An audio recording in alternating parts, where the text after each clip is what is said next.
Number 1 of November 2016। आज इस video में मैं आपके साथ शेयर कर रही हूँ क्वेश्चन नंबर 2 जो नवंबर 2016 के कॉस्ट मैनेजमेंट अकाउंटिंग के पेपर में था। क्वेश्चन नंबर 2 के दो पार्ट आए थे हमारे पास में। फर्स्ट पार्ट जो 10 मार्क्स को कवर कर रहा था एंड सेकंड पार्ट बी जिसमें इंस्टीट्यूट ने 6 मार्क्स दिए थे, बिकॉज इंस्टीट्यूट की अप्रोच ही यही होती है। First question 20 marks and again आगे के सारे क्वेश्चंस की टोटल होती है 16 मार्क्स। अब वो 10 या 6 करें या 8 करें या 8 करें, वो उनकी चॉइस है। तो ये क्वेश्चन नंबर 2 था जिसमें पार्ट ए 10 मार्क्स को कवर कर रहा था। क्वेश्चन था एक्टिविटी बेस्ड कॉस्टिंग का। बहुत इजी चैप्टर है, मैक्सिमम स्टूडेंट्स ने इस क्वेश्चन को कवर किया और अच्छे से मार्क्स भी गेन किए। मतलब बहुत सारे स्टूडेंट्स ऐसे थे जिनको 10 आउट ऑफ 10 मार्क्स मिले क्योंकि क्वेश्चन बहुत इजी था। लेकिन हम सेकंड पार्ट बी की बात करें तो उसमें बहुत कम स्टूडेंट्स ने उसको अटेंड किया और जिन्होंने किया उनमें से भी मार्क्स बहुत ही कम को मिले। यानी मैं ये कह सकती हूँ 5 to 7% ऐसे स्टूडेंट्स थे जिनका question number 2 part B correct था और उनको 6 आउट ऑफ 6 मार्क्स मिले हैं। तो हम दोनों पार्ट इस वीडियो में मैं आपके साथ डिस्कस कर रही हूँ। क्वेश्चन नंबर 2 ए था क्या, टाइम की शॉर्टेज की वजह से मैं आपको पूरा क्वेश्चन रीड नहीं करूंगी, लेकिन उसके मेन कंटेंट मैं आपको बताती हूँ क्वेश्चन में क्या गिवन था और क्या हमें इंस्टीट्यूट निकालने के लिए कह रहा था। राइट, चलिए क्वेश्चन नंबर 2 पार्ट ए हमें बताता है कि एक स्पीडो लिमिटेड एक मैन्युफैक्चरिंग है, कार मैन्युफैक्चरिंग कंपनी, और वो चाहती है कि अब वो एक स्पोर्ट कार लॉन्च करें। वो एक स्पोर्ट्स कार लॉन्च करना चाह रही है। कितनी नंबर ऑफ यूनिट्स को स्पोर्ट कार की बना रही है? वो स्पोर्ट्स कार की 1000 मैक्सिमम नंबर ऑफ यूनिट्स बनाना चाहती है। इसको मैक्सिमम भी नहीं कहूंगी, एग्जैक्ट वो 1000 यूनिट्स बना रही है। इस टाइप की कार की वो 1000 यूनिट मैक्सिमम बना रही है। आगे उन्होंने एक और चीज कही है, स्पीडो लिमिटेड कंसीडर करती है टारगेट कॉस्टिंग। टारगेट कॉस्टिंग क्या होता है? टारगेट कॉस्टिंग में क्या करती कंपनी, बजाय की कॉस्ट निकालने की सबसे पहले अपनी सेलिंग प्राइस एस्टिमेट करती है कि मुझे प्रोडक्ट कितने में बेचना है। सपोज मुझे प्रोडक्ट 100 रुपए में बेचना है, फिर वो निकाल के मुझे उसमें से प्रॉफिट कितना चाहिए। तो उनके दिमाग में आया मुझे प्रॉफिट 20 रुपीज चाहिए। तो अगर आपकी टारगेट सेलिंग प्राइस है 100, टारगेट प्रॉफिट मार्जिन है 20, तो इसका मतलब टारगेट कॉस्ट कितनी हुई 80। इसी अप्रोच को ये कंपनी भी यूज कर रही है और इन्होंने इस अप्रोच के अकॉर्डिंग क्या सोच लिया है पहले ही कि हमारी सेलिंग प्राइस होगी ईच कार 9,75,000। हमारी ईच कार की सेलिंग प्राइस होगी 9.75 लाख, यानी 9,75,000 में हम हर कार को बेचेंगे। फिर उन्होंने एक चीज और कही नीचे कि भाई प्रॉफिट भी चाहिए हमें, कितना percent, 25% of selling price. Exam में हमेशा इस पॉइंट को अच्छे से पढ़िएगा कि कंपनी परसेंटेज ऑफ प्रॉफिट किस पर दे रही है, ऑन कॉस्ट है या ऑन सेलिंग प्राइस है। तो मैं इस चीज को भी साथ में लिख देती हूँ। और जो अप्रोच मैं यहाँ यूज कर रही हूँ हमेशा यूज करना, क्वेश्चन बार रीड नहीं करना पड़ेगा। कॉस्टिंग के क्वेश्चन लेंथी होते हैं, पढ़ने में ही बहुत टाइम वेस्ट होता है। टारगेट सेलिंग प्राइस कितने रुपए है?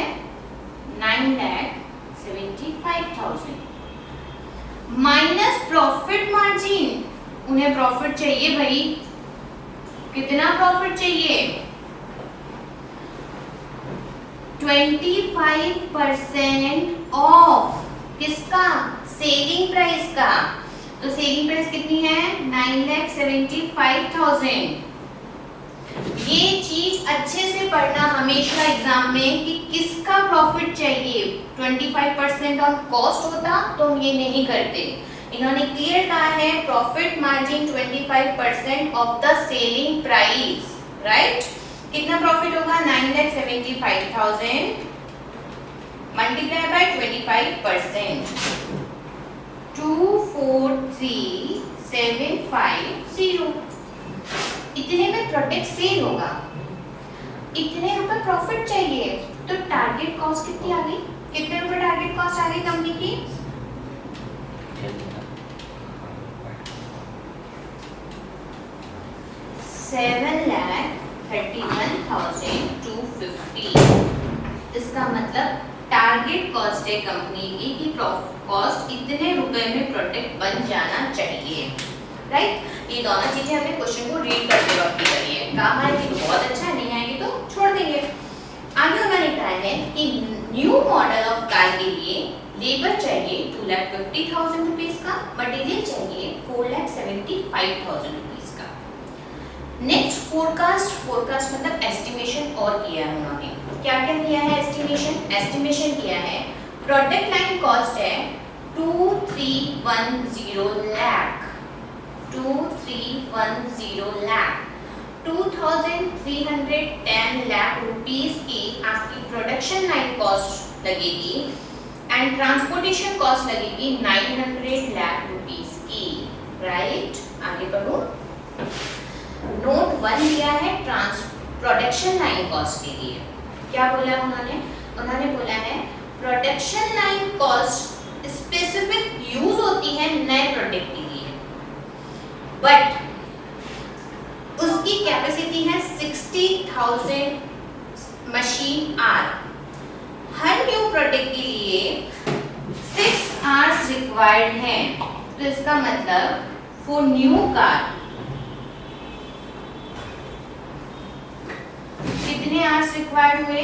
1000 कार्स बना रहे हैं, मल्टीप्लाई बाय 6 आवर पर कार। टोटल कितने आवर्स यूज हो रहे हैं इसके लिए? 6000 आवर्स। कैपेसिटी कितनी है उसकी?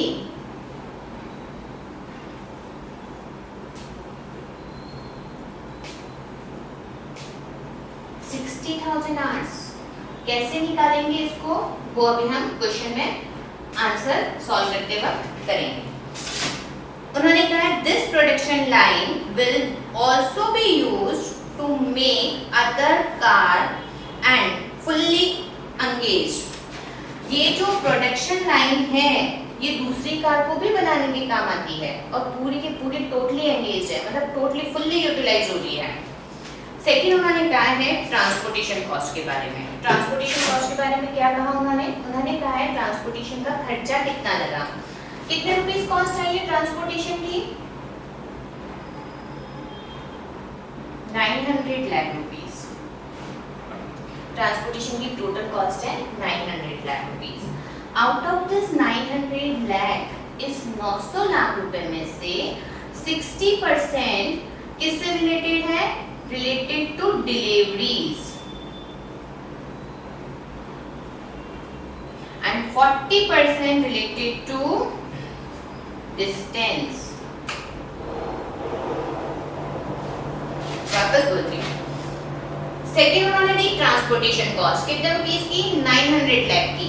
60% क्लियरली क्वेश्चन में गिवन है, हमें कहीं दिमाग ही नहीं लगाना। 60% डिलीवरी से रिलेटेड है और 40% डिस्टेंस से रिलेटेड है। टोटल डिलीवरी होती है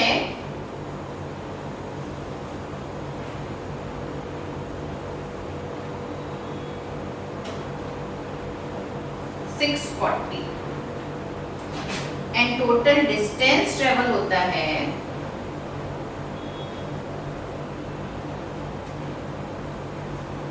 2,25,000 किलोमीटर, राइट। आपसे क्या पूछा था? आपसे पूछा था calculate forecast total cost of each car using activity based costing system. Her car की कॉस्ट निकालिए, पर कार की कॉस्ट निकालिए एक्टिविटी बेस्ड कॉस्टिंग सिस्टम को यूज करके। और फिर सेकंड क्या पूछा था? सेकंड पूछा था कैलकुलेट करो कॉस्ट गैप। कॉस्ट गैप मतलब कितना अंतर आ रहा है किस किस चीज में, जो आपने एस्टिमेशन के बेस पे कॉस्ट निकाली और जो आपकी टारगेट कॉस्ट है उसमें कितना डिफरेंस आ रहा है। तो इसका मतलब हमें क्वेश्चन में टारगेट कॉस्ट तो चाहिए थी, और वो जो चाहिए थी वो हमने यहाँ पर निकाल ली है। कितनी है हमारी टारगेट कॉस्ट? हमारी टारगेट कॉस्ट ये लिखी, टारगेट कॉस्ट निकल गई ना। कितनी है टारगेट कॉस्ट? 731,250। हमारा प्रोडक्ट हमारी टारगेट के हिसाब से इतने रुपए में बन जाना चाहिए। अब एक्टिविटी बेस्ड कॉस्टिंग के हिसाब से वो कितने में बन रहा है और फिर हम दोनों का डिफरेंस निकाल के कह देंगे कि ये उनका कॉस्ट गैप है। तो हमें कौन सा काम करना है, हमें एक्टिविटी बेस्ड कॉस्टिंग सिस्टम के हिसाब से कॉस्ट निकालनी है पर कार। कैसे निकालें ये मैं साफ कर रही हूँ। ध्यान रखिएगा, बहुत इजीली कैलकुलेटर पे सब कुछ निकाल सकते हैं, लेकिन वर्किंग इंपॉर्टेंट होती है। आपको एबीसी कॉस्टिंग का क्वेश्चन शुरू करने से पहले हर वर्किंग प्रोवाइड करनी पड़ेगी। पहली वर्किंग हम प्रोवाइड करेंगे कॉस्ट पर कॉस्ट ड्राइवर, जिसको आप कह सकते हो कॉस्ट ड्राइवर रेट। ठीक है, कौन सी वर्किंग बनाएंगे हम, कॉस्ट पर कॉस्ट ड्राइवर, उसको हम क्या कह सकते हैं, उसको हम कह सकते हैं कॉस्ट ड्राइवर रेट, कि हमारी कॉस्ट ड्राइवर की रेट कितनी आ रही है। कैसे निकालें, और उस वर्किंग को क्लियरली नंबर मेंशन करके आना। मेरा यहाँ तक नंबर हुआ था 4, इस वर्किंग तक तो मैं 50 लगा दूंगी, कोई प्रॉब्लम नहीं है, अलग से कुछ नहीं करना है। बट मैं क्या निकालूंगी, सबसे फर्स्ट वर्किंग में बनाऊंगी कॉस्ट पर कॉस्ट ड्राइवर, या मैं इसको कह सकती हूँ कॉस्ट ड्राइवर रेट। अगर आपने ये वर्किंग नहीं बनाई 10 में से 3 मार्क्स आपके कट जाएंगे। अच्छे से सुन लेना, 3 ही पॉइंट करने हमको इसमें, बट अगर आपने नहीं करी है वर्किंग तो 3 नंबर खत्म। फिर मैं सोचना कैलकुलेटर पे कर दी थी यार, बहुत इजी है। उनको ये स्टेटमेंट देना है, मैंडेटरी है ये स्टेटमेंट देना। कैसे निकालें, सबसे पहला कौन सी कॉस्ट थी हमारी, production line cost.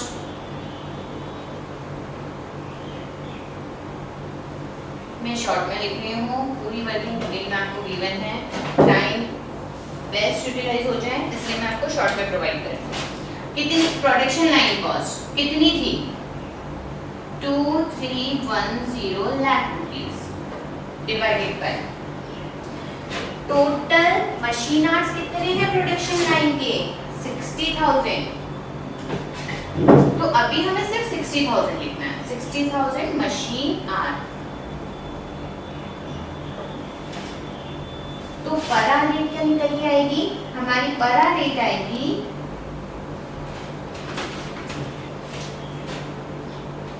2310 divided by 60,000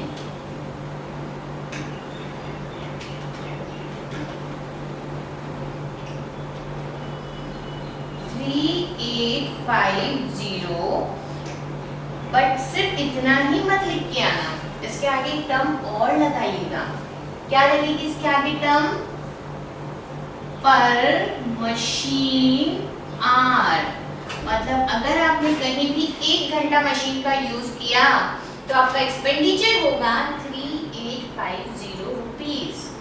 got it? Again repeat कर रही हूँ, अच्छे से सुनना।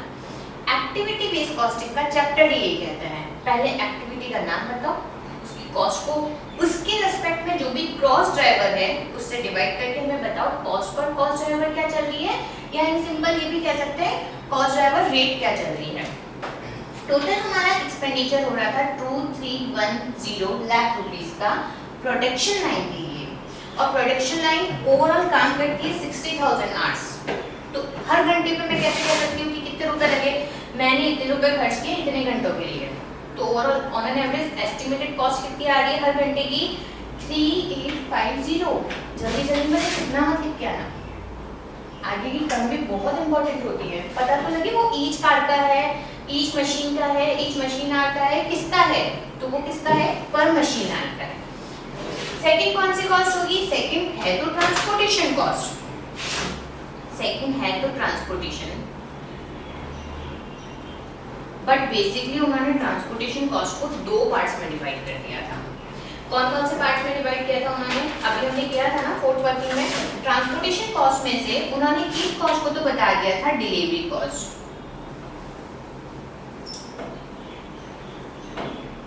कितना था वो, 900 लाख रुपीस का 60%। कितने रुपए हुए, 5 40 लाख। कितनी delivery total during the period हम कर रहे हैं? 640 deliveries during the period total हो रही है। Got it? 640 डिलीवरीज हो रही है टोटल, तो पर डिलीवरी कितने रुपए कॉस्ट आएगी? 540 lakh divided by 640 number of delivery. इसका मतलब हर डिलीवरी पे एक्सपेंसेस होगा 84,375। बट आगे ये टर्म लगाना,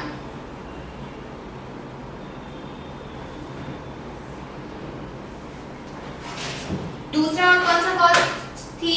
डिस्टेंस।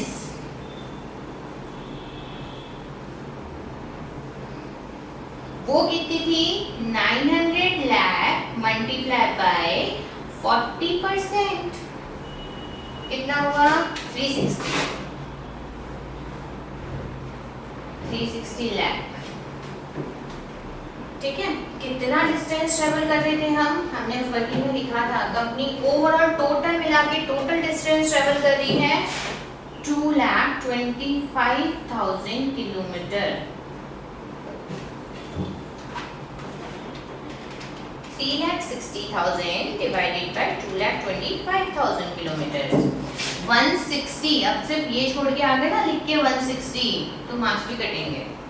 तो उसके आगे हमको क्या लिखना है? यहाँ किस क्या टर्म चल रही है? किलोमीटर्स, तो यहाँ लिखेंगे पर किलोमीटर। ये वर्किंग देना जरूरी था, स्टूडेंट्स ने दी मैक्सिमम, क्योंकि मैंने पहले ही बोला मैक्सिमम स्टूडेंट्स ने इस क्वेश्चन को बहुत अच्छे से किया और मार्क्स भी बहुत अच्छे आए होंगे इस क्वेश्चन में। लेकिन अगर किन्हीं स्टूडेंट्स ने इसको नहीं किया, कैलकुलेटर पे सॉल्व कर दिया, तो याद रखना नेक्स्ट टाइम ऐसी मिस्टेक मत करना। वो 1 1 1 इजीली 3 मार्क्स काटेंगे आपके, एक इस नंबर इस वर्किंग का, एक इस वर्किंग का, एक इस वर्किंग का। फिर आप बोलोगे ये तो कैलकुलेटर पे हो गया था। सब होता है कैलकुलेटर पे, बट हमें वर्किंग प्रेजेंट करनी है कि हमने कैसे निकाला था।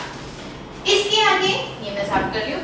इसके आगे अब क्या निकालेंगे? अब तो मैडम हमारे पास ये भी आ गया, तो अब हम निकालेंगे कॉस्ट पर कार। ठीक है, इसके आगे हम निकालेंगे कॉस्ट पर कार। नंबर में आगे कंटिन्यू लगाती हूँ, वहां 5th पॉइंट था तो ये 6th point. Cost per car, हर कार की कॉस्ट कितनी होगी? कितनी होगी भाई? एक कार पे कितना खर्चा लग रहा है? कितना लग रहा है? सबसे पहली चीज मटेरियल कितना लग रहा है? क्वेश्चन ने क्लियरली हमें दिया है 4,75,000 रुपीज एक्सपेंडिचर हो रहा है मटेरियल पे। लेबर के कितने रुपए लगाए? वो भी क्वेश्चन ने क्लियरली बताया है। लेबर लगा है 2,50,000 रुपीज। इन दो चीजों में आपको निकालना ही पड़ेगा, क्योंकि एक्टिविटी बेस्ड कॉस्टिंग कभी भी उन चीजों को नहीं बताती जो डायरेक्ट एक्सपेंसेस होते हैं। एक्टिविटी बेस्ड कॉस्टिंग सिर्फ किसको ट्रीट करती है? पूरा चैप्टर पढ़ते हैं ना, किसको ट्रीट करवाते हैं? सिर्फ ओवरहेड को, फिर वो चाहे फिक्स्ड हो चाहे वेरिएबल हो। अब आ जाते हैं हम ओवरहेड के रिस्पेक्ट में, जो हमने उधर वर्किंग में निकाले थे। सबसे पहली चीज प्रोडक्शन लाइन कॉस्ट। हर कार पे कितनी लगी? अब आप मुझे बोलोगे मैडम वहाँ हर कार की थोड़ा ना निकाली है, वहाँ तो निकाली पर मशीन आर कितनी लगी है। तो क्वेश्चन में ये भी गिवन है कि हर कार के लिए कितने मशीन आर लगते हैं। ईच कार के लिए कितने मशीन आर लगते हैं? मैंने स्टार्टिंग में रीड किया था 6। एक कार के लिए लगते हैं 6 घंटे और हर घंटे की रेट है 4। तो हम बता सकते हैं कितनी कॉस्ट लगी हमारी? प्रोडक्शन लाइन कॉस्ट हमारी लगी, ये भी यहाँ पे मेंशन करना, 3850 into 6। ठीक है, अभी लिख लेंगे, पहले एक बार डाटा जमा लेंगे। फिर नेक्स्ट आए हम ट्रांसपोर्टेशन कॉस्ट पे।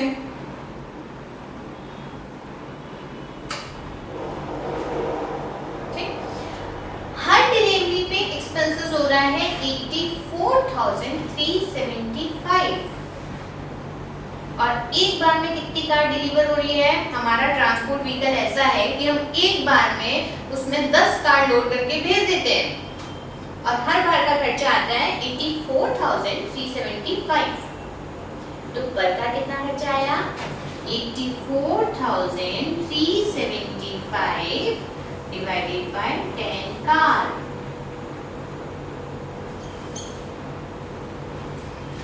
ये तो लिख देते हैं 8437.50 राइट। लास्ट आते हैं हम डिस्टेंस कितना ट्रेवल किया। डिस्टेंस कॉस्ट पर किलोमीटर 160 का एक्सपेंसेस आता है, ठीक है। और एक कार के लिए कितने किलोमीटर डिस्टेंस ट्रेवल होता है, इसके लिए हमने इंफॉर्मेशन की कि टोटल न्यू मॉडल के लिए 50,000 किलोमीटर डिस्टेंस ट्रेवल होता है। कितनी कार्स के लिए 1000 कार के लिए। तो इट मींस पर कार कितना किलोमीटर ट्रेवल हो रहा है 50 और 1 किलोमीटर की कॉस्ट कितनी है 160। तो अब यहाँ का भी डाटा लिख देना 3850 मल्टीप्लाई बाय 6 क्योंकि 6 है हमारे मशीन आर। तो एक्सपेंसेस हुआ 23,100। 160 ये तो हमने निकाल लिया, ये वाला करते हैं 160 पर किलोमीटर एक्सपेंसेस है मल्टीप्लाई बाय 50 8,000 रुपीज हमारे लगे डिस्टेंस कॉस्ट। 8,000 रुपीज क्या है हमारी डिस्टेंस कॉस्ट। वापस रिपीट कर रही हूँ material 475 labour 250 production line cost 23,100 transportation cost 8437.50 and distance cost 8,000। कोई और खर्चा है क्या जो हमको ऐड करना है कार के लिए? कुछ भी नहीं बचा। ये 3 खर्चे हमें अलग से गिवन थे, वो 2 डायरेक्टली गिवन थे। तो अगर हमने इन सबकी टोटल लगा दी तो हम कह सकते हैं भाई इतने रुपए आपके एक्टिविटी बेस्ड कॉस्टिंग के हिसाब से एक कार के लगने वाले हैं। कितने रुपीस लगने वाले हैं 4,75,000 plus 2,50,000 plus 23,100 plus 8437.5 and last 8,000 यानी हमारी cost as per ABC costing कितने रुपए होगी 7,64,537.50। एबीसी कॉस्टिंग कह रहे हैं कि आपकी एक नई कार की कॉस्ट इतने रुपए लगेगी। क्या क्या पूछा था क्वेश्चन में हमसे, एक तो पूछा था नई कार की कॉस्ट बताओ एज पर एबीसी कॉस्टिंग, बता दी हमने। वो वर्किंग देना मैंडेटरी है, जरूर देना। अगेन वापस एक चीज बोल रही हूँ, ये सब चीजें कैलकुलेटर पे मत छोड़िएगा, वो मार्क्स भी कैलकुलेटर पे छोड़ेंगे, आपको नहीं देंगे। ये सब चीजें मेंशन करना, कहाँ करते हो आपकी मर्जी, एक और कॉलम बना दो चलेगा, ऐसे कर दीजिए इधर साइड में वो भी चलेगा, बट दीजिएगा जरूर। तो हमारी cost as per ABC costing कितनी आई 7,64,537.50 राइट। क्या निकालना था लास्ट मैडम, एक चीज और निकालनी है। क्या निकालनी है कॉस्ट गैप। क्या टारगेट कॉस्ट वापस निकालो, नहीं जरूरत, वो तो हमने पहले निकाली थी, आपको एग्जाम में भी निकालने की जरूरत नहीं है। लिख देना एज पर अबाउ कैलकुलेशन। कितनी होगी टारगेट कॉस्ट हमारी, यहाँ पर हमने टारगेट कॉस्ट निकाली थी ना ऊपर, तो अब हमको बताना है कॉस्ट क्या, और वो हो जाएगा हमारा लास्ट फाइनल आंसर।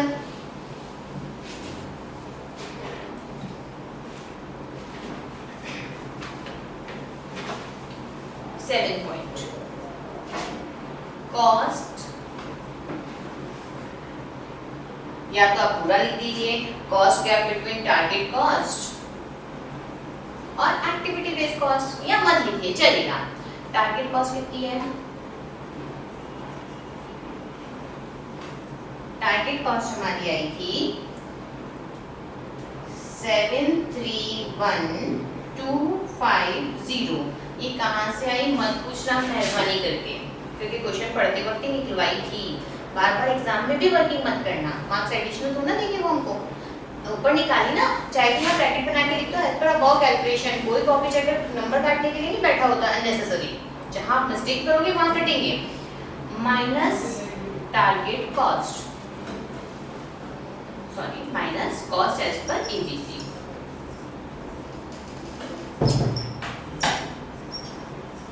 वो हमने अभी अभी निकाली, कितनी आ रही है वो 7 6 4 5 3 7.50 7 6 4 5 3 7.50। इन दोनों का ये जो डिफरेंस है वो कहलाता है कॉस्ट गैप। कितने रुपीस का आएगा 7 6 4 5 3 7.50 माइनस 731,250 33,287.50 रुपीस। इतना हमारा है कॉस्ट गैप। प्लस और माइनस भी मत लगाइएगा क्योंकि उन्होंने कॉस्ट गैप पूछा है। गैप मतलब अंतर बता दो, अंतर बता दिया, पॉजिटिव है नेगेटिव है वैसे समझ आ रहा है। तो इसका मतलब इस कंपनी ने सोचा तो था कि कार इतने में बन जाएगी, बट बन कितने में रही है, इतने में। तो कितना कॉस्ट हम एक्स्ट्रा इनकर्ड कर रहे हैं 33,287.50। उन्होंने कोई डिसीजन मेकिंग हमसे नहीं मांगी तो हमें देनी भी नहीं है। अगर डिसीजन मेकिंग मांगी होती कि क्या करना है तो हम इसके नीचे कमेंट और लिखते कि कंपनी को कुछ कॉस्ट रिडक्शन प्रोग्राम लगाकर अपनी कॉस्ट को इतने रुपए से कम करना होगा। राइट? पूरा क्वेश्चन समझ आया? मैक्सिमम स्टूडेंट्स ने सही किया था क्योंकि बहुत इजी चैप्टर होता है एबीसी कॉस्टिंग का। बोनस मार्क्स होते हैं अगर एबीसी कॉस्टिंग का चैप्टर पेपर में नजर आ जाए तो। राइट? अब हम क्या करेंगे इसका सेकंड पार्ट, मतलब question number 2 part B. But part B में प्रॉब्लम ये थी कि बहुत सारे बच्चे तो पढ़कर ही छोड़ा है, जिन्होंने किया उन्होंने भी कुछ और ही कर दिया। मैंने पहले भी बोला था सिर्फ 5 to 7% स्टूडेंट्स ऐसे थे जिनको 6 out of 6 marks question number 2 में अलॉट हुए थे। अब मेरे साथ में उस क्वेश्चन नंबर 2 को अच्छे से देखिएगा। इजी था, हार्ड नहीं था, थोड़ा कंफ्यूज इंस्टीट्यूट ने किया हमें, लेकिन इतना भी नहीं कि हम उस क्वेश्चन को अटेंड नहीं कर सकते थे। ठीक है, हम स्टार्ट करते हैं क्वेश्चन नंबर 2।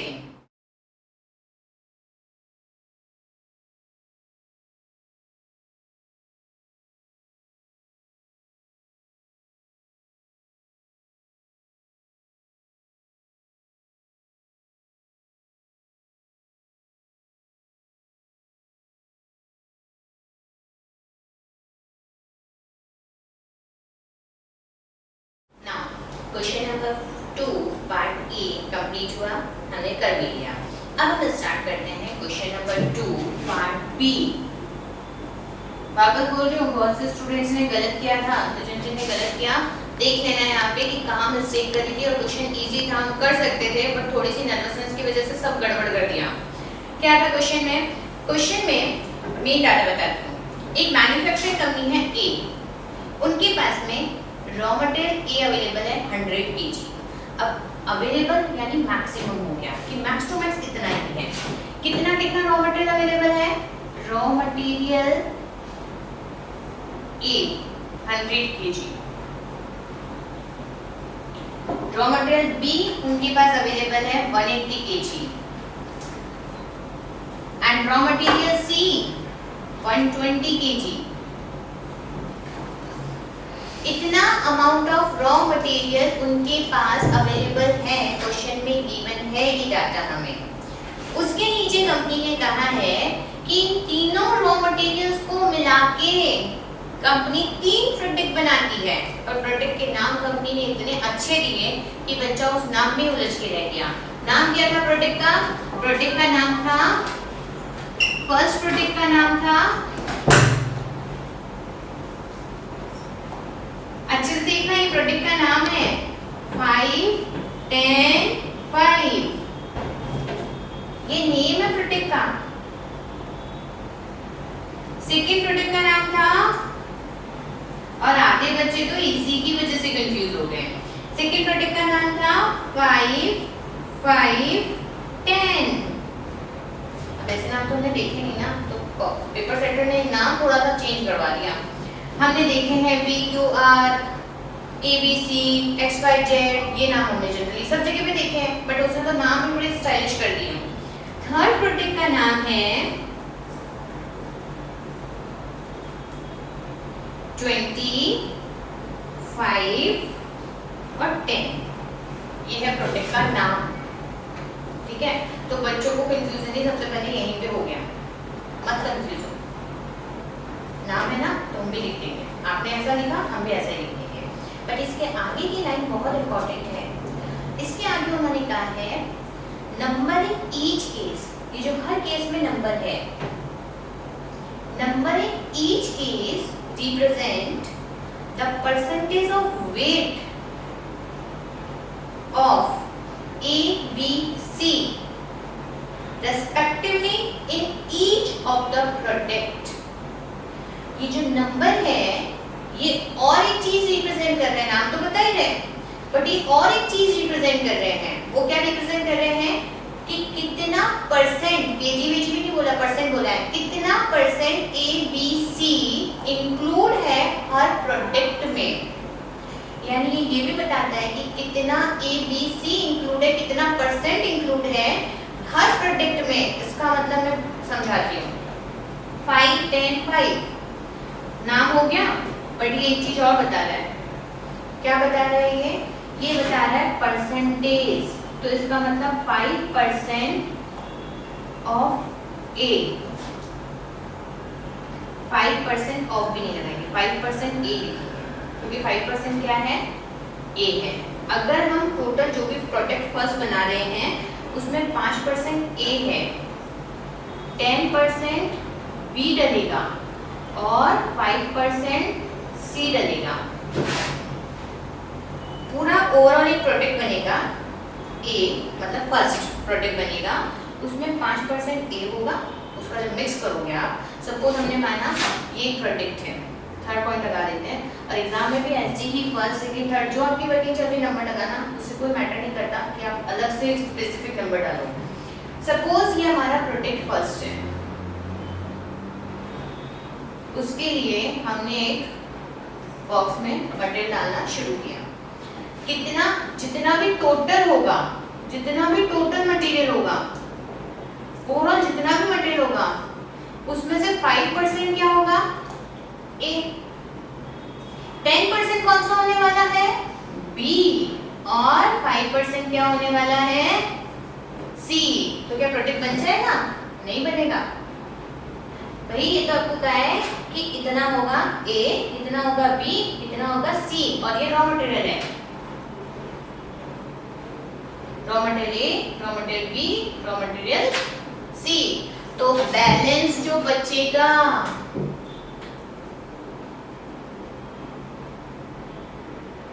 बैलेंस मटेरियल कितना होगा, 5 + 5 + 10, तो बैलेंस मटेरियल होगा 80%। समझ आया?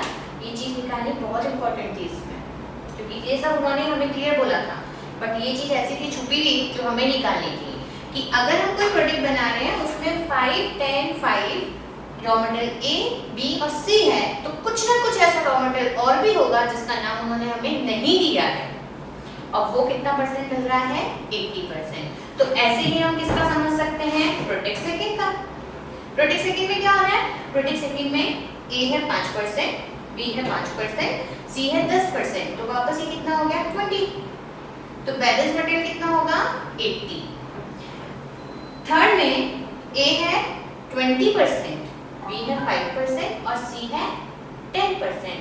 इन तीनों का टोटल मिला के प्रोडक्ट में जा रहा है 35%। तो बैलेंस कितना बचेगा हमारे पास में, 65%। इतना समझ आया? अच्छे से समझना, मैं इसकी टेबल भी बना के बताऊंगी आपको, और वो टेबल आपको जमा के आनी थी, या तो आप इस तरीके से अरेंज करके आते या टेबल फॉर्म में अरेंज करके आते। आगे क्या बोला उन्होंने, वो पढ़ लेते हैं पहले क्वेश्चन में। अब उन्होंने हमें कॉस्ट बता दी। ए रॉ मटेरियल A मिलता है 64 रुपीस पर KG, B 16, C 40 and other 16 rupees पे। सेलिंग प्राइस प्रोडक्ट फर्स्ट, ए नहीं बोल रही मैं, प्रोडक्ट फर्स्ट कितने में बिकता है? 32.60 में, B 34.8 and C 36। Got it?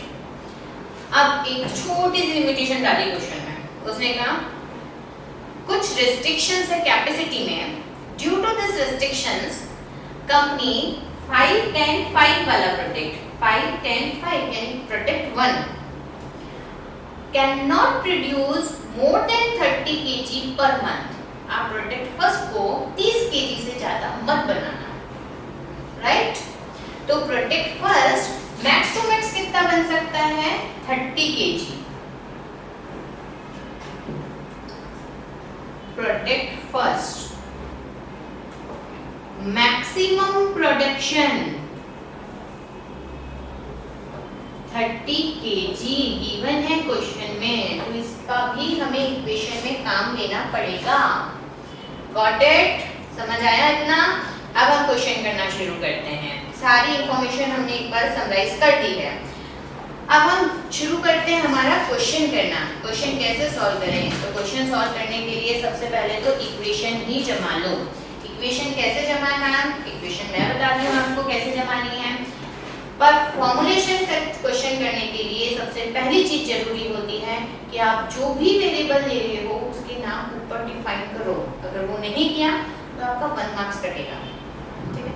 कैसे डिफाइन करें? इनको क्या नाम है? ABCD तो दे नहीं सकते, तो इनको हमने नाम दे दिया। सपोज प्रोडक्ट फर्स्ट क्या है हमारा? प्रोडक्ट 1। प्रोडक्ट सेकंड क्या है? प्रोडक्ट 2। और प्रोडक्ट थर्ड क्या है? प्रोडक्ट 3। यानी अब हम इनको बार बार इस तरीके से नाम से नहीं बोलेंगे, हम बोलेंगे P1 P2 P3। ठीक है? बार बार ऐसा बोलना तो बहुत ही भारी है। फिर प्रोडक्ट 1 प्रोडक्ट 2 प्रोडक्ट 3 भी क्यों बोले? हम P1 P2 P3 बोल देंगे क्योंकि हमें लिखने में आसान लगेगा। ठीक? चलिए, सबसे पहले ऊपर हम क्वेश्चन में यही लिखेंगे, उसको यही बताएंगे सबसे फर्स्ट कि P1 क्या रिप्रेजेंट कर रहा है। यहाँ डाल देते हैं 4 पॉइंट। P1 क्या बता रहा है? P1 बता रहा है number of kgs of product first. P2 क्या बता रहा है? Number of kgs of product second. P3 क्या बता रहा है? नंबर ऑफ kgs कि कितने kg आप बनाते हो प्रोडक्ट थर्ड। क्वेश्चन ने हमसे बोला था कि फॉर्मुलेट करिए linear programming problem which will maximize its monthly profit, जो इनके मंथली प्रॉफिट को मैक्सिमम कर दे, राइट? तो इक्वेशन बनती है ना, एक सब्जेक्टिव एक ऑब्जेक्टिव, लेकिन उसको भी बनाने से पहले हम एक छोटी सी टेबल बनाते हैं। वो टेबल हमारे लिए बहुत अच्छी रहेगी, बहुत हेल्पफुल रहेगी। क्या बना रही हूँ उस टेबल में अभी देखना, तो समझ आ जाएगा। Material A, material B, material C और other material, right? Product 1, product 2, product 3। Product 1 में रॉ मटेरियल कितना परसेंट होता है? 5%। B कितना होता है? 10%। C 5%। तो बैलेंस मटेरियल कितना हुआ था? 80%। ठीक है? प्रोडक्ट 2 में A 5%, नाम ही डिफाइन कर रहा था ना, 5%, 10%, तो बैलेंस कितना बचा? अगेन 80%। हर बार 80% आएगा क्या मैडम? नहीं, हर बार 80% नहीं आएगा। इन तीनों में जितना डल जाए बाकी बचा हुआ यहाँ आएगा। प्रोडक्ट 3 के लिए क्या गिवन है? 20%, फिर 5%, 10%, तो इन सब की टोटल कितनी हुई? 25, 10, कितना हो गया इन सबको मिला के? 35%। तो बचा हुआ बैलेंस कहाँ आ जाएगा?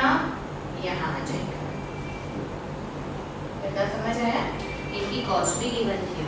कितने कितने रुपए कॉस्ट लगेगी भाई? इनकी कॉस्ट गिवन है। ए की कॉस्ट थी @64, @16, 40 एंड 16। प्रॉफिट मैक्सिमम करना है मैडम, प्रॉफिट निकालना भी तो पड़ेगा। 6 मार्क्स का क्वेश्चन है, ऐसे तो नहीं करवाएंगे हमको प्रॉफिट निकालना पड़ेगा। प्रॉफिट निकालने के लिए हमको कॉस्ट निकालनी पड़ेगी। कैसे निकालें हम कॉस्ट? प्रॉफिट निकालने के लिए हमको निकालनी पड़ेगी कॉस्ट। कैसे निकालें कॉस्ट?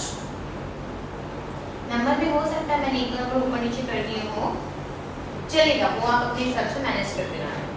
सबसे पहले हम निकालते हैं कॉस्ट और फिर कॉस्ट निकाल के हम निकालेंगे प्रॉफिट। सबसे फर्स्ट कॉस्ट कितनी लगेगी?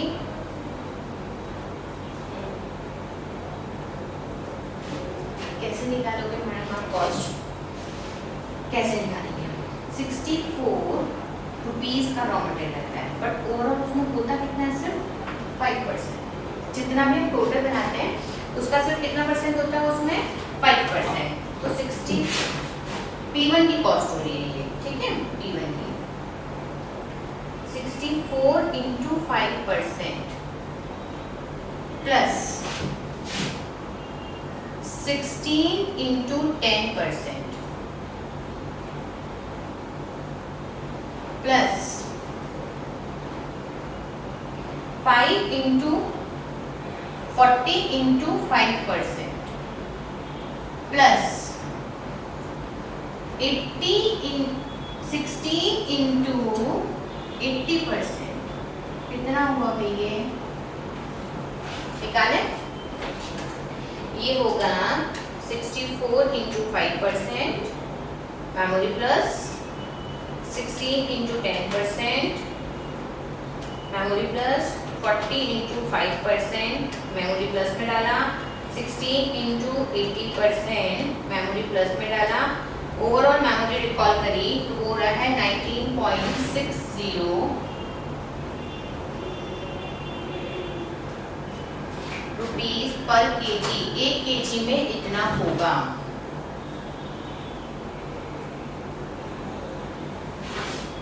ठीक है? P2 की पर केजी कॉस्ट क्या आएगी? P2 मतलब प्रोडक्ट सेकंड की। प्रोडक्ट सेकंड की 64 इंटू 5%, 16 इंटू 5,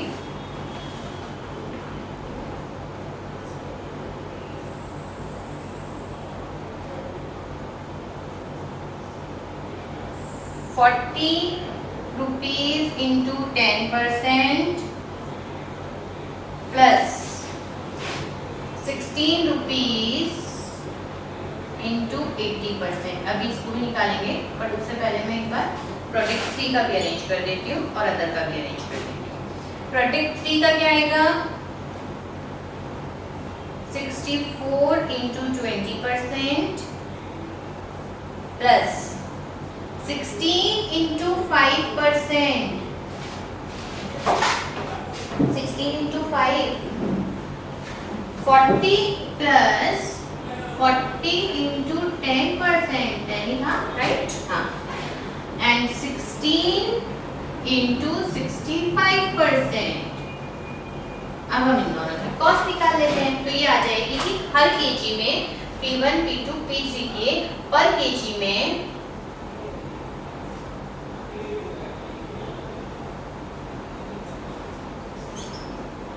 कितने रुपए का खर्चा होगा। 64 इंटू 5% मेमोरी में डाला, 16 इंटू 5% मेमोरी, 40 इंटू 10% मेमोरी में डाल दीजिए, 16 इंटू 80% मेमोरी में डाल दीजिए। मेमोरी रिकॉल करें, आया है 20.8 रुपीस पर केजी, हर केजी पे। नेक्स्ट निकालते हैं 64 इंटू 20% मेमोरी में डालो, 1 minute. 64 into 20%, 16 into 5%, 40 into 10% and 16 into 65%। क्या मुझे रिकॉल करो, कॉस्ट आ रही है 28 रुपीज।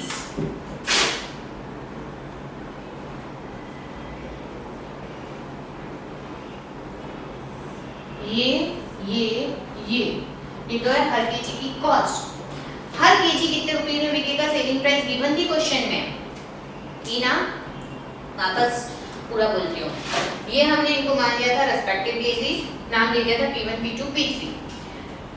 A B C और अदर मटेरियल, ये वर्किंग आपको निकालनी बहुत जरूरी है, ये बहुत इंपॉर्टेंट वर्किंग थी जो आपको निकालनी पड़ेगी, अदरवाइज कॉस्ट भी गलत हो जाएगी। फिर हमने निकाली कॉस्ट, हर केजी पे कॉस्ट कितनी आती है, तो अब हमें पता है सेलिंग प्राइस भी कितनी है, तो प्रॉफिट तो निकाल ही सकते हैं ना कि प्रॉफिट पर केजी कितने रुपीस हो रहा होगा, निकाल सकते हैं। चलो बताओ प्रॉफिट कितना हो रहा होगा। एक P1 बिकता है 32.60 रुपीस में, एक P1 की सेलिंग प्राइस है 36 पॉइंट लगाया, प्रॉफिट पर केजी, ध्यान कहीं और मत ले जाना, यही रखना सारा। P1 पर केजी पे कितने रुपए प्रॉफिट कमा के देगा, 32.60 minus 19.60, selling price minus cost. P2 कितना अर्न करके देगा, 34.80 माइनस 20.8, एंड P3 कितना अर्न करके देगा, 36 माइनस 28, कितने कितने रुपए आएंगे, कैलकुलेट कर लेते हैं। 32.60 माइनस 19.6 is 13 रुपीस।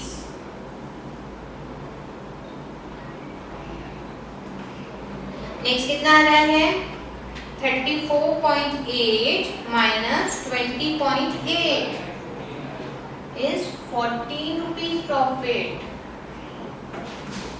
और लास्ट कितना आ रहा है, 36 माइनस 28, मैडम वो तो हम वैसे भी कर लेते, कर लो कोई प्रॉब्लम नहीं है, और भी हो रहा है और भी कर लो, बट ये लिख के आना, ठीक है, यहाँ तक आया। अब लास्ट काम बचा है फॉर्मुलेशन का, जमाना है इसको।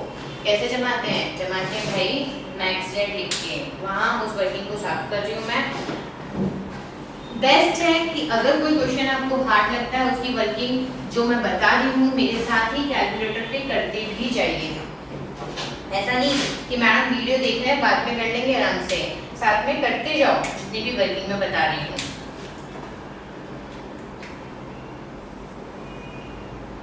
7 पॉइंट, और ये हमारा क्वेश्चन फिनिश। मैंने समझाया तो लगा होगा बड़ा है, बाकी 6 मार्क्स के हिसाब से सफिशिएंट क्वेश्चन था ये। ऑब्जेक्टिव फंक्शन, तो हम उसको सबसे पहले लिखते हैं ऑब्जेक्ट 2, या सिर्फ ऑब्जेक्ट लिखोगे तो भी चलेगा। मिनिमम है कि मैक्सिमम है ऑब्जेक्ट, मैक्सिमम है, मैक्सिमम प्रॉफिट कमाना है, तो एक वर्ड लिखेंगे हम मैक्स जेड, नहीं लिखा तो भी गड़बड़ है, वो लिखना जरूरी है। हमारा ऑब्जेक्ट था मैक्सिमम प्रॉफिट कमाना, तो हमें मैक्स जेड लिखना जरूरी है। अब कितना कमाएंगे हम कमाएंगे, अगर हमने प्रोडक्ट P1 के जितने भी केजी बेचे, हर केजी पे 13 रुपीस, कितने केजी बेचे नहीं पता, हम जितने भी केजी P1 के बेचेंगे, कितने केजी बेचेंगे मैडम बताएंगे हमको, मत पता होने दो ना। हम जितने भी केजी बेचेंगे उस पे 13 रुपीस प्रॉफिट होगा, तो हम लिख भी ऐसे देंगे 13 P1, ठीक है। अब P1 की जगह 5 केजी हुए तो 13 into 5, 7 केजी हुए तो 13 into 7, 8 केजी हुए तो 13 into 8, और 10 केजी हुए तो 13 into 10। वो तो बात का मैटर है कि कितने केजी होते हैं, हमें सिर्फ जमाना है। फॉर्मुलेशन मींस हमें सिर्फ अरेंज करना है। क्या अरेंज करेंगे हम, 13 P1 प्लस P2 के कितने केजी बेचेंगे हम पता नहीं मैडम, पर ये पता हर केजी पे 14 रुपीज अर्न करेंगे। 14 P2 प्लस 8 P3, जब कोई मैम पूरी फॉर्मुलेशन नहीं ये सिर्फ ऑब्जेक्टिव फंक्शन हुआ है। हाँ, मेन फंक्शन हो गया, प्रॉफिट कितना कमाएंगे वो बता दिया हमने, ये हमारी एक हो गई। लेकिन अभी हमें और कौन सी इक्वेशन लेनी है? सब्जेक्टिव इक्वेशंस हमें और बतानी है। सब्जेक्टिव इक्वेशंस मतलब वो सारी रिस्ट्रिक्शंस जो क्वेश्चंस में हमें रिस्ट्रिक्टेड कर देगी कि इन चीज के अंदर घूम फिर कर ही हमें काम करना है। इसकी कोई सीक्वेंस नहीं होती, पहले कौन सी लिखनी है। तो सबसे पहले मैं एक इजी वाली लिखती हूँ। एक चीज याद है, मैंने बोला था P1 कुछ मजबूरी है कि हम P1 कितना बनाएंगे? सिर्फ 30। तो सबसे पहले वो इक्वेशन लिखते हैं ना, P1 लेस देन और P1 कितना होगा? P1 हो जाएगा लेस देन और इक्वल टू 30। P1 या तो 30 से कम होगा या 30 के इक्वल होगा, राइट। सेकंड, अब हमें रॉ मटेरियल बनानी पड़ेगी। कैसे बनाएं रॉ मटेरियल की इक्वेशन? मैम रॉ मटेरियल की बनानी तो पड़ेगी भाई, क्योंकि A B C raw material की रेस्ट्रिक्शंस गिवन थी। ए मैक्सिमम कितना काम आ सकता था? 100 kg। तो ए की इक्वेशन कैसे बनेगी? ए की इक्वेशन बनेगी 5%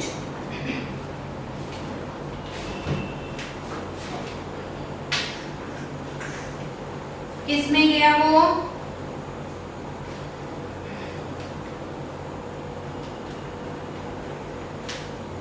P1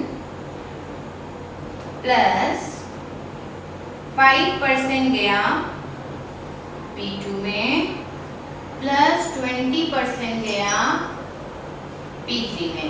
इक्वेशन कैसे बनेगी? जो मैंने टेबल जमाई थी ना, उसमें ऐसे बनेगी कि A1 कहाँ लग रहा है? A1 लग रहा है 5% P1 में, 5% P2 में एंड 20% ये ऐसे जाएगी। A जहाँ लिखा था ना मैंने, ये ऐसे चेक करना, या छोटा सा यहाँ वापस लिखो या ऐसे चेक करना। वो वर्किंग आपके पास होगी, वो ऐसे चेक करना, ऐसे मत लिख देना, इस तरीके से होगा। ये होगा A और ये कितने से ज्यादा नहीं हो सकता? Less than 100 kg। इस इक्वेशन को ऐसे ही नहीं छोड़ के आना, इसको सॉल्व भी करना है। कैसे सॉल्व करें? 5% तो लिख नहीं सकते, तो या तो लिखें 5/100 या लिख देते हैं 1/20 P1 plus 1/20 P2।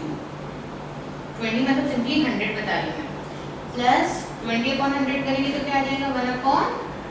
1/5 P3 less then और इक्वल टू 100।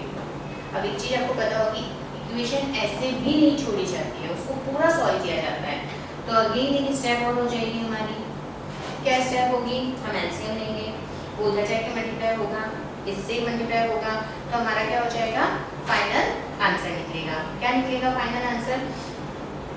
20 अगर हमने लिया, इन सबका एलसीएम आया 20, तो 20 21 यानी P1 ही लिख दो ना, 1 P1 लिख दो।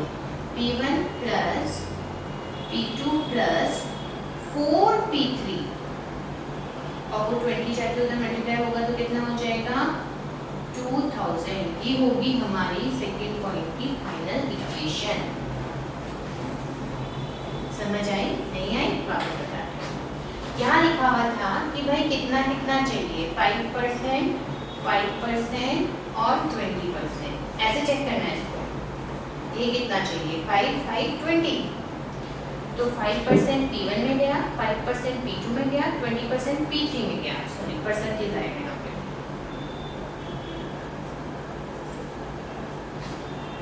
अब ऐसे इक्वेशन नहीं छोड़ी जाती। इक्वेशन फॉर्मुलेशन करने के लिए क्या, तो पूरा फॉर्मुलेट तो करो उसको। कैसे करेंगे? 5/100 करेंगे तो वो क्या हो जाएगा? अगर मैं करूँ 5/100 तो उसकी जगह मैंने शॉर्ट में लिख दिया 1/20, 1/20, 1/5। ठीक है। फिर 20 एलसीएम लिया, फिर 20 डिवाइड बाय 21 कोई चेंज नहीं आएगा। 20 डिवाइड बाय 21, 20 डिवाइड बाय 5 कितना आएगा? 4। तो 4 P1 और वो 20 उधर मल्टीप्लाई होगा तो बन जाएगा 2000, राइट। ये हमारा फाइनल आंसर है सेकंड इक्वेशन का। यहाँ इक्वेशन नहीं छोड़नी है, यहाँ भी ब्रेक करनी है, यहाँ ब्रेक करनी है। फिर बी को भी ऐसे चेक करना। ठीक ठीक है, मैं क्वेश्चन में से वैसे देख रही हूँ उसको, पर आप बी को भी ऐसे ही चेक कीजिएगा। कितना मिला बी? बी को अगर क्वेश्चन में ऐसे देखे तो 10 5 एंड 5, ये था 10 5 5। थर्ड इक्वेशन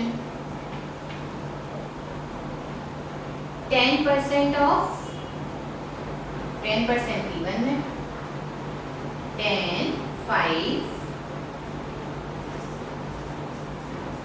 और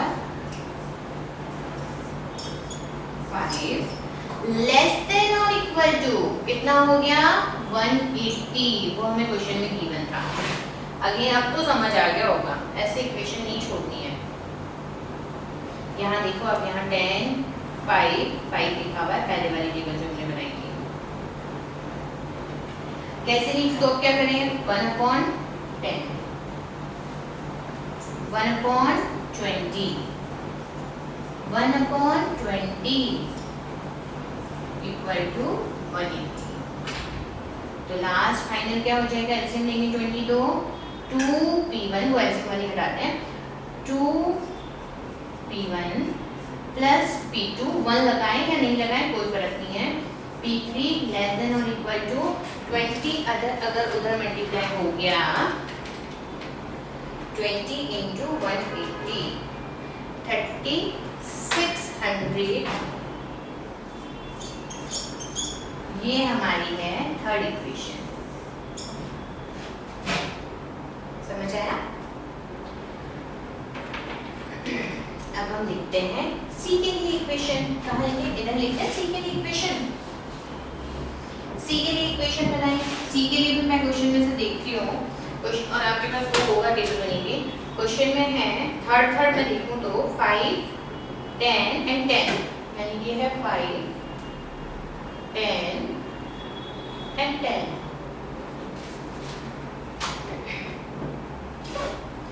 सी के लिए क्या करेंगे 5% ऑफ डेटा,